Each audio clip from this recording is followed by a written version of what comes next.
Costume fitting. First meeting between the actor and their costume. Luke gets a haircut. A serious conversation is had. The housemaiden gets a nickname.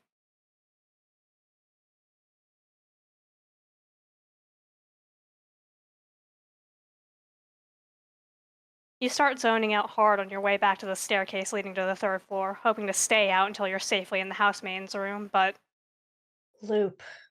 the researcher says. You jump. Gems alive. That's concerning. Do you often space out like this? You blink a few times. You suppose you must have run into her on the way. I don't know. You reply, and she frowns deeper. You don't know your lines. I'm mentally preparing. Blot the whole trip out? She looks at you for confirmation, and you nod once. You're very glad that she gets it. The researcher still doesn't look all too happy with you, though. I doubt that's healthy, She says. but I suppose you have far more to worry about than your dubious coping mechanisms at the moment. Where were you two heading then? Oh, I'm cutting Loop's hair. The housemaiden says cheerfully. Up in my room. Ah, well, I'll tell Siffrin where you are then. You blink. Were they worried? I told them I'd be back in an hour. The researcher stares at you for a moment, unreadable.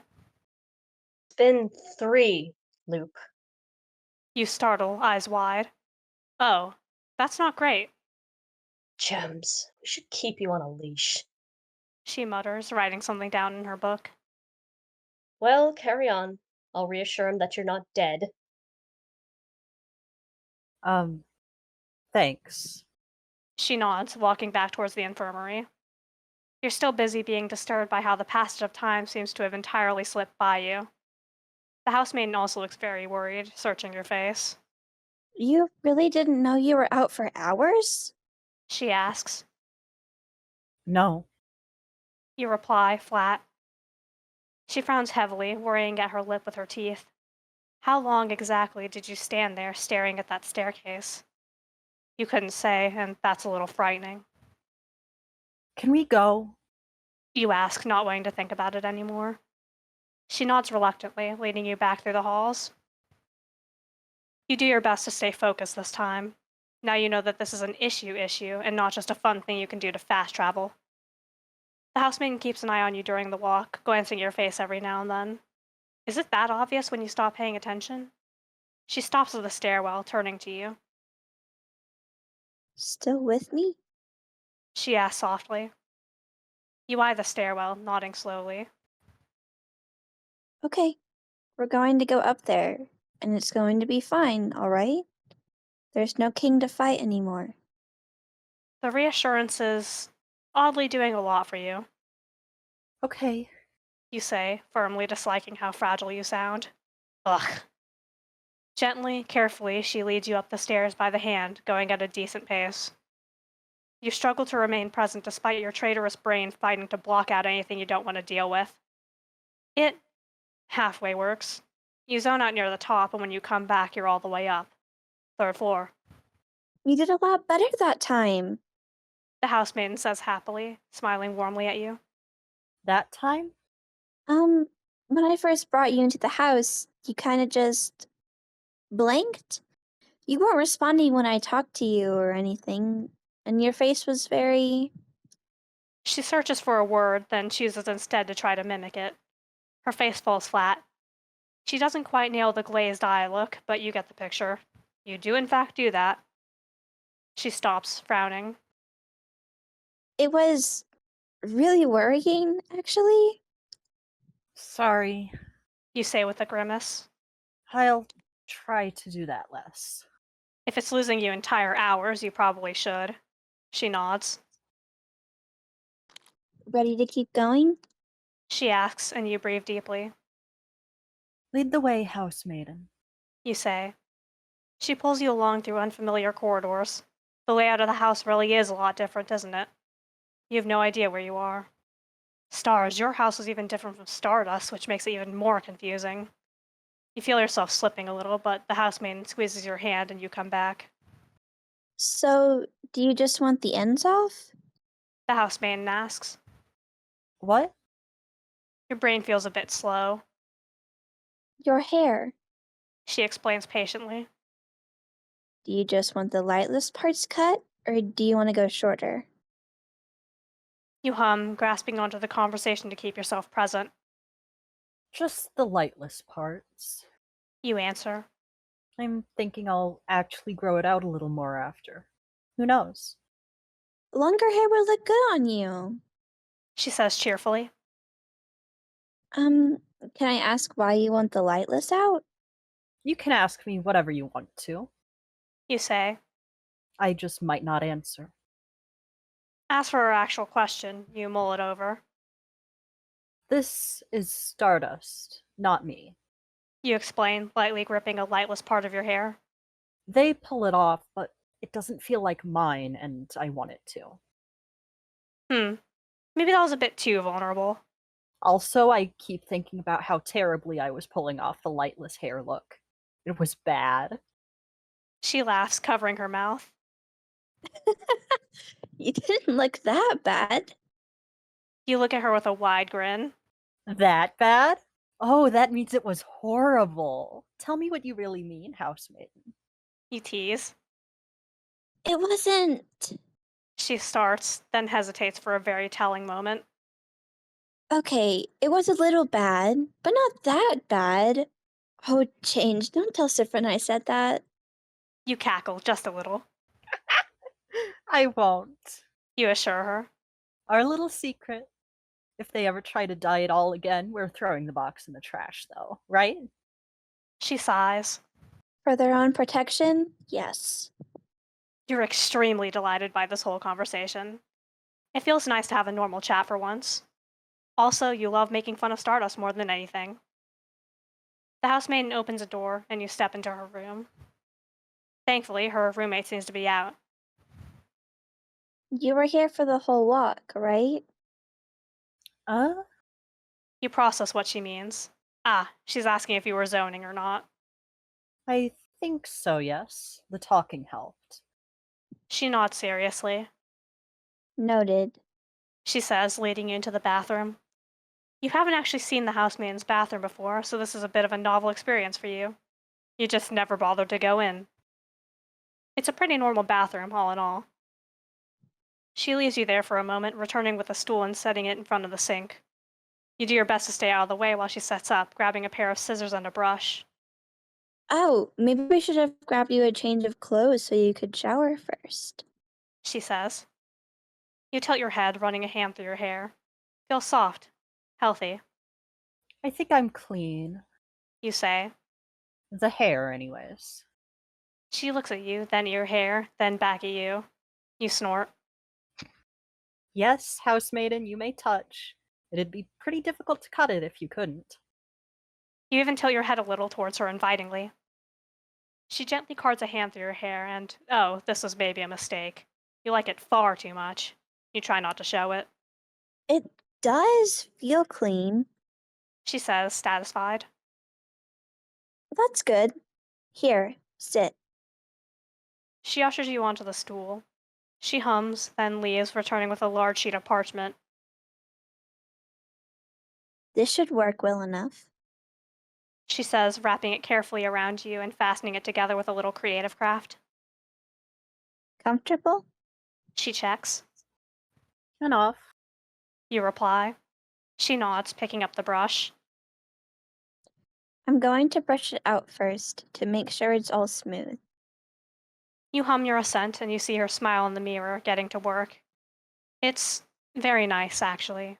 You try not to melt too much because it'd be embarrassing, and also you'll fall off the stool and give yourself a concussion. It's strange. You've had far more contact with other people in the past 2 days than you have in about as long as Stars was looping, actually. You think you touched their hand once when they were having a mental breakdown, but that was about it. Honestly, even before then, you didn't get to really touch anyone in most of your loops. Last time was an exception. You don't want to think about it. Copper for your thoughts? The housemaiden asks, and you crack your good eye open to look at her through the mirror. You're good at brushing hair. You reply, and she seems a little pleased by that, but you can see a furrow in her brow. That's not what you were thinking about. She says mildly. Busted, No, it wasn't. you say simply. Is this an interrogation, Housemaiden? No. Well, no. Not interrogation. I want to get to know you better, Loop.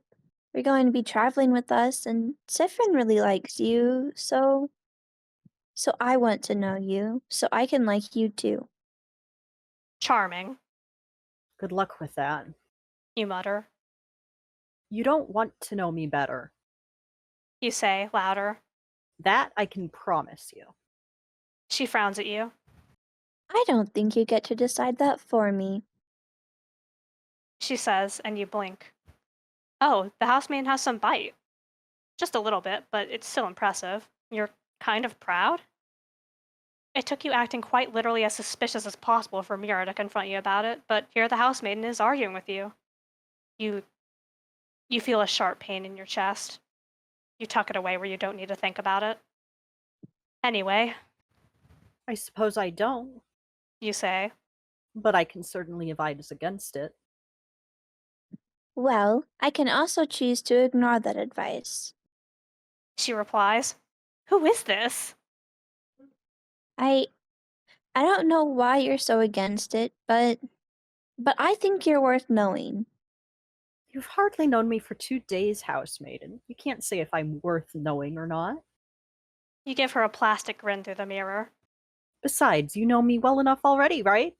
I'm a Siffrin, after all. She frowns heavily, focusing on brushing a tangle out for a moment. I don't really think that's true. She says. But I know you because I know Siffrin. You seem really different. Like, what's your favorite shade? You give her an amused look. What is this, 20 questions? Flightless. You answer. Like the night sky, See? she says, smiling. You do not. You frown at her, confused. Siffrin's favorite shade is darkless. She says, Huh, you didn't know that, actually. That's interesting.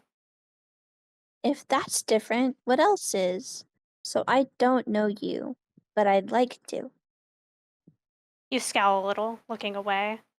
This isn't really going how you want it to. And what if I said I don't want to know you? You ask flatly. Would you drop it then? The look she gives you is immeasurably sad. Quietly, she sets down the brush and picks up the scissors. Okay, I'm going to start cutting now. Try to stay very still. Ah, she's avoiding the question. Well, you suppose that counts as a win for you. It's a very hollow victory. You nod, then go still. Carefully, she sets to work, snipping away, lightless chunks of hair drifting to the floor in her wake. I don't think you mean that. She says slowly. You blink. Ah, this was a foul trick to keep you quiet then. If you didn't want to be around us, I don't think you would be. You'd have just left, right? And you'd probably argue that you're just here for Siffrin, but I don't think that's true either. Um, no offense, but you're kind of easy to read. Oh, that's mortifying, Sorry. she says, because she can tell you're mortified, apparently. But you seemed really happy last night to be around us all. And you interact with us more than you have to, like right now. You could have asked someone else to help you with this, but you didn't. I'm not sure you would have done that if you didn't want to be around us. Oh, this is awful. Being seen is maybe the worst thing in the world, actually. It feels gross. And I think that you went through something terrible. She says, voice lowering. I can't imagine what it would be like to live the same day over and over. And if you were in the loops even longer than Siffrin, then I'm sure it was absolutely awful. And I don't know what it was like, but if you ever want to talk to somebody about it, I'm around. I know you have Siffrin to talk to, but maybe it'd help. to hear an outside perspective. Snip, snip, snip. Sorry, maybe I'm overstepping. You know that I may not know you very well, but I do like you. I do want to get to know you better, even if you think it's a bad idea. She sets the scissors down, gently brushing through your hair with her fingers. Okay, all done. She says, removing the parchment paper from you, and you open your eyes looking into the mirror. There's not a lightless hair in sight. Your hair is a little shorter than would be ideal, but it'll grow out. It's a little spikier than Stardust, you think. Hesitantly, you reach out and touch the mirror. Oh, You mumble. The housemaiden hovers behind you anxiously. Do you, like it? She asks nervously. Oh. yes, You pause, looking back at your reflection. it's me. You say quietly. You haven't looked like yourself in a long, long time. It's you. The housemaiden agrees cheerfully. You are having trouble looking at her right now, so instead you look a little to the left of her and hope it's good enough. Thank you for this, housemaiden. You say. I really do appreciate it. You're welcome. She replies cheerfully. She hesitates, smile fading a little. Actually, could I ask for something in return? You blink, then slowly nod. Could you maybe call me something other than housemaiden? It just feels very impersonal. This is a conundrum. I. You don't want to say no to her. Yes, housemaiden is impersonal. That's kind of the whole point, actually. You didn't want to cozy up with these cardboard cutouts of your friends, but that ship may have sailed already by the looks of things. You wish you could crack your skull open and carve away all the memories of who came before her so that you could be around her without guilt tearing through you like a hot knife. You wish you wish nothing. What's wrong with you? You can't forget Mira. She was your friend. She was your friend and you killed her, erased her, and now you want to forget her and kill her again? You take all of these thoughts and shove them into a dark corner with the rest. You can tell the housemaiden is getting cold feet, getting ready to retract her request. You must be making some sort of face. You can only imagine. There's a reason you've looked away from the mirror. Belle. You decide impulsively. Is Belle alright? Because she can't be housemaiden, but she can't be Mirabelle, and she certainly can't be Mira. Mira was yours, and Mira is dead. Belle doesn't hurt so much, only a dull ache in your heart. You never called her that after all. Belle lights up. Bella's good. She clasps her hands in front of herself, bouncing a little on her feet like she doesn't quite know how to contain herself. She sobers after a moment, giving you a much gentler smile. Thank you, Luke. I know none of this is easy. You wonder if she might have put it all together already. If she realizes what you've lost, sees the gaping hole in you that her original left. It can't be too hard to look at you and see what you're missing. Sometimes it feels like what you're missing far outweighs what remains of you. It's not. You concede slowly, staring at yourself again because it's easier than looking at her. You did tell Stardust to talk to their party. Maybe you should try it sometime. No. Nope. They're not yours. You're not doing that. Thank you again. You stop yourself, shaking your head. Sorry. Belle. She smiles gently. It was my pleasure. She replies. Want to go back to the infirmary? You nod. Stardust is probably dying of boredom without me. You lament, and Belle giggles a little. You step out together and you take her hand. Back down you go.